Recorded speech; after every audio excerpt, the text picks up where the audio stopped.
ఎవరైతే ఉన్నారో వీరవల్లి సురేష్ అనే వెస్ట్ గోదావరి ఉండి సబ్ రిజిస్టర్ ఆఫీస్కి చెందిన ఇన్ఛార్జ్ సబ్ రిజిస్టర్ని వచ్చి అర్ధరాత్రి 1 గంటలకు రిజిస్టర్ చేశాడండి. దీనికి ఇతన్ని ప్రోత్సహించి చేయించేది రిజిస్ట్రేషన్ ఎవరంటే ఈ stamps and registration IG commissioner Ambedkar గారు ప్రోద్బలంతో, ఏలూరు డిఐజీ మాధవి గారు ప్రోద్బలంతో ఈ అక్రమ రిజిస్ట్రేషన్ చేస్తున్నారు. ఎంత అన్యాయం అంటే అడంగల్లో 1B పాస్బుక్లు అన్నీ మా పేర్లు ఉన్నాయండి, కానీ రిజిస్ట్రేషన్ మా భూమి మాకు తెలియకుండా అక్రమంగా 30 కోట్ల ఆస్తిని ఈ వైసీపీ నాయకులు దోచేయడానికి డాక్యుమెంట్ ప్రిపేర్ చేసి ఈ ఉండి ఎస్ఆర్ఓలో డాక్యుమెంట్ పెండింగ్ పెట్టారు. మేము అక్కడే ప్రెస్ మీట్ పెట్టి నానారా చేసి సుమారు 6 నెలల నుంచి అక్కడే శాంతియుతంగా ధర్నా చేసాం.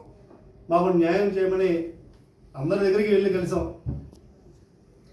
ఇప్పుడు ఈ రిజిస్ట్రేషన్ అయిన 10 నిమిషాల్లో ఈ స్కానింగ్ చేసిన 10 నిమిషాల్లో ఈ అడంగల్లో మా పేర్లు ఏముండవండి. రిజిస్ట్రేషన్ మేము చేయకపోయినా, మా సంతకాలు లేకపోయినా ఈ అడంగల్లో ఉన్న 1Bలన్నీ కూడా తొలగిపోతున్నాయి. ఎందుకు తొలగిపోతున్నాయంటే రాష్ట్ర ప్రభుత్వం సామాన్యులకి ఏ ఇబ్బంది ఉండకూడదని చెప్పి ఒక ఆటో మ్యూటేషన్ అనే ఒక వ్యవస్థ తీసుకొచ్చింది. రిజిస్ట్రేషన్ అయిన 10 నిమిషాల్లో మ్యూటేషన్ కూడా సబ్ రిజిస్టర్కి అధికారం ఇచ్చిందండి. ఈ ఎంఆర్ఓ చుట్టూ తిరగకుండా అక్కడే ఈజీగా అయిపోతున్న ఉద్దేశంతో దీన్ని అరుసుగా తీసుకుని ఈ 1B నందు మా పేరు ఉన్నప్పటికీ మేము చేయకపోయినా ఇవన్నీ సెలెక్ట్ చేసి ఈ sub register, corruption sub register Veeravalli Suresh ఈ మ్యూటేషన్ మొత్తం రికార్డ్స్ మార్చేస్తున్నాడు. మేము వెంటనే గమనించి అక్కడికి వెళ్ళి ధర్నా చేసి మా ఫ్యామిలీతో, మా కుటుంబంతో అందరూ చూడు తిరిగి ప్రెస్ మీట్ పెట్టి నానా చేస్తే ఆ రిజిస్ట్రేషన్ భయపడి ఆగారు. ఇప్పుడు ఈ మండలి చైర్మన్ మోషన్ రాజు గారు ఇప్పుడు అసెంబ్లీ సమావేశాలు జరుగుతున్నాయి కదా, ఈ అసెంబ్లీ సమావేశాల్లో మళ్ళీ ఈ రిజిస్ట్రేషన్ అయిన కాంచి అంతా అక్కడ వచ్చేది గొడవ చేస్తారేమో. ప్రస్తుతానికి ఈ రిజిస్ట్రేషన్, ఈ స్కానింగ్ ఆపు, ఈ స్కానింగ్ 7వ తారీఖుకి ఈ అసెంబ్లీ సమావేశాలు అయిన తర్వాత స్కానింగ్ చేసాయని చెప్పి సబ్ రిజిస్టర్కి ఇన్స్ట్రక్షన్ ఇచ్చి అలా పెట్టి కూర్చున్నాడు.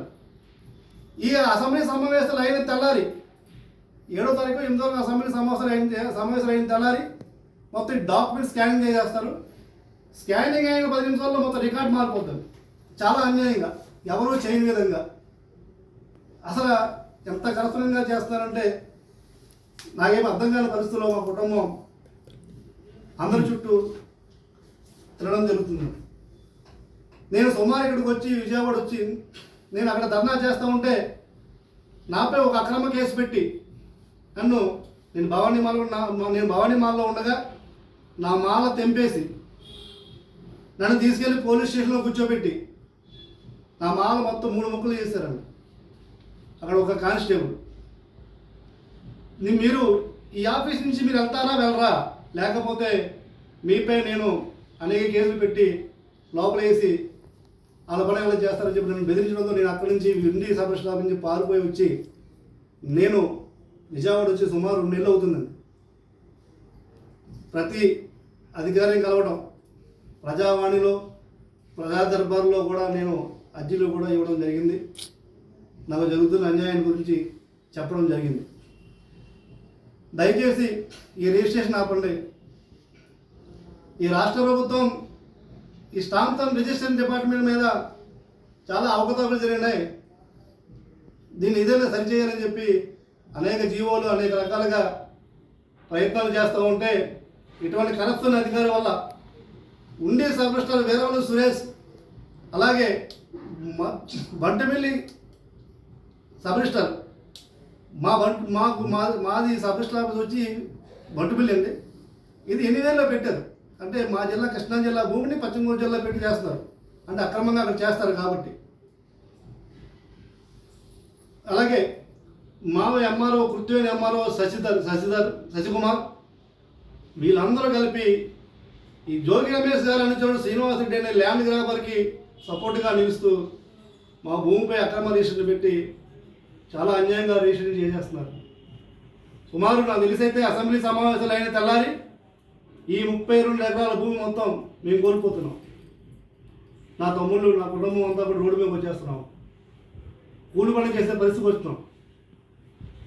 ఏం చేయాలో అర్థం కాక ఇక్కడే 2 నెలల నుంచి అందరి చుట్టూ తిరుగుతూ నాకు న్యాయం చేయండి మహాప్రభు అని అందరినీ వేడుకుంటూ అందరికీ చెప్పుకుంటూ మా ఇబ్బందుల్ని కూడా ఇలాగే అందరు అధికారులు తిరిగి పరిస్థితి వచ్చిందండి.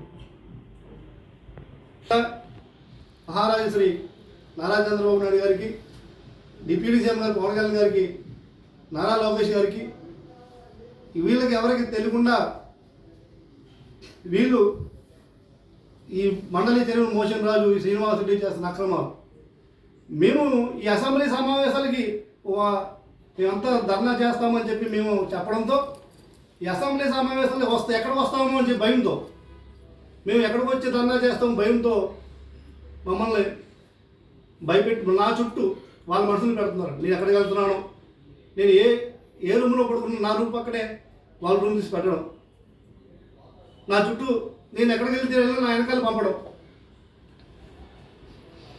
ఈ రకంగా నన్ను బెదిరించి నా ఆస్తు దోచేయడానికి చూస్తున్నారు. దయచేసి ఈ రాష్ట్ర ప్రభుత్వం నాకు నా కుటుంబానికి న్యాయం చేయండి. ఏ క్షణమైనా నన్ను చంపేయచ్చు, నా ప్రాణం పోవచ్చు. మా ఆస్తిపై చాలా కుతంత్రాలు జరుగుతున్నాయి. ఈ డాక్టర్ వాళ్ళని చేయించడం మా కుటుంబం మా వల్ల కానే కాదు. ఈ ఉండి సబ్ రిజిస్టర్ ఆఫీసులో ఈ అక్రమ రిజిస్ట్రేషన్ని నిలుపుదల చేసి మాకు మా కుటుంబానికి న్యాయం చేయండి. చాలా అదనంగా నేను గత ప్రభుత్వంలో వైసీపీ నాయకుడైన జోగి రమేష్ గారు పక్కన ఉండే శ్రీనివాస్ రెడ్డి అనే వ్యక్తి నేను మా అమ్మగారి క్యాన్సర్ నిమిత్తం నేను 4 ఎకరాల భూమి అమ్ముకున్నానండి. ఆ భూమిని రిజిస్ట్రేషన్ అవ్వకుండా దాన్ని రెడ్ మార్క్లో పెట్టించేశాడు. అంటే రిజిస్ట్రేషన్ అవ్వకుండా పెట్టించేసి వెంటనే నేను రిజిస్ట్రేషన్ అవ్వకుండా చేశాడండి. నేను వెంటనే ఎంఆర్ఓ దగ్గరికి వెళ్ళాను, ఎందుకంటే రెడ్ మార్క్లో పెట్టాను నా భూమిని. ఇది జోగి రమేష్ గారి ఆఫీస్ నుంచి ఫోన్ చేసి నన్ను పెట్టమన్నారని చెప్తే వెంటనే జోగి రమేష్ ఆఫీస్కి వెళ్ళాం మా ఫ్యామిలీ అంతా. ఎవడైతే ఉన్నాడో జోగి రమేష్ సంబంధించిన శ్రీనివాస్ రెడ్డి వాడు నన్ను 15 లక్షలు పట్టరామన్నాడు. ఏమి చేయలేక నా తల్లి ఆరోగ్యం కాపాడడం కోసం ఆ 15 లక్షలు పట్టుకెళ్ళి ఇవ్వాల్సి వచ్చింది. నా భూమిని నేను అమ్ముకోవడం, మా అమ్మని రక్షించుకోవడం కోసం. అది అదునుగా భావించి, చనువుగా ఇదిగా భావించి నా ఆస్తిని ఏమైనా దోచేయడానికి ఈ శ్రీనివాస్ రెడ్డి అనే ల్యాండ్ గ్రాబర్ చేస్తున్న అక్రమాలు, వీటితో పాటు ఈ మండలి చైర్మన్ మోషన్ రాజు గారు కూడా మా ఊర్లో సుమారు 35-40 ఎకరం దాకా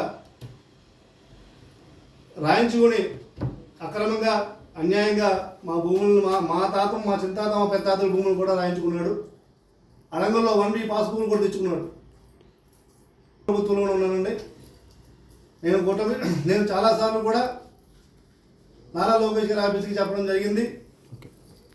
అలాగే పవన్ కళ్యాణ్ గారి బేసిలో చెప్పడం జరిగింది. నాకు న్యాయం చేయమని నేను నా కుటుంబ సభ్యులతో అతి త్వరలో సుమారు 40-50 మంది మా గ్రామస్తులతో మా అన్నదమ్ములతో నేను అతి త్వరలో రాష్ట్ర ముఖ్యమంత్రి గారిని కలవడం